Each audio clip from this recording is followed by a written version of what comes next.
So if Yes. you think about all of the fields in incident management or around reliability, they're all about waiting for something bad to happen, an incident, and then how do we deal with that? Or how do we analyze it? Or how do we prevent that particular thing from happening again? Mm-hmm. All of which has to, by definition, take place after the incident. So it's none of the current best practices or software norms are proactive. Yes. And I would say this is true for testing as well. Again, I'm not saying to not do any of these things, but testing relies on an engineer to think of the things that they could imagine going wrong, and then codifying a check and assertion around the validity of that outcome based on something that they know about the system, which means they have to know it about the system. Yeah, and the system is the important part. So, I mean, if you talk about an engineer, he is focused on his space, his work. But a system is even more like just this tiny little, let's say, microservice.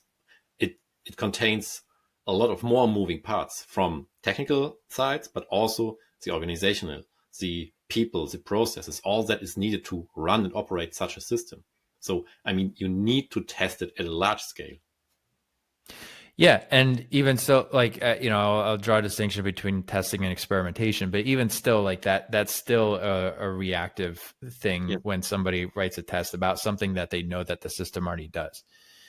So I mean, that I think that's the biggest thing. It's also the thing that attracts me to this space because there are so many things that are intuitive about making something more reliable that turn out to be incorrect.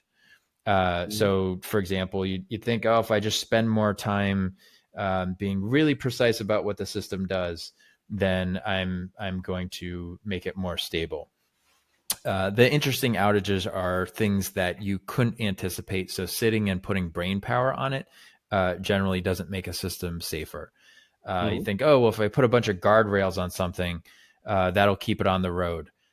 For systems under like competitive pressure, guardrails tend to limit the behavior and experience of the people who operate the system.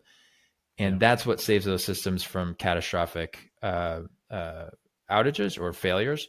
So guardrails tend not to improve the reliability of a system over time, particularly for critical outages. There's a lot more that are kind of that flavor of like, oh, it just makes sense. Like, let me just document everything. Nope, doesn't help. Well, let me just measure, how quickly stuff is remediated, and then then I can shorten that time. Nope, doesn't work. So a lot of these things that intuitively feel correct are again provably wrong. Root cause analysis would be another one. Oh, let me just find the one thing that went wrong in this case. Nope, will not make your system more reliable.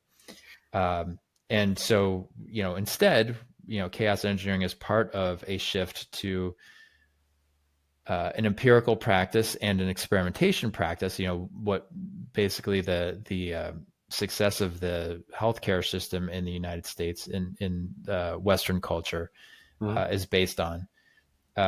To discover things that you didn't know about a complex system, and then use that to adjust behavior over a longer time frame. And those small shifts and small learnings lead organizations that embrace that to a very different place than the intuitive quick fixes that, again, most of the industry still resorts to.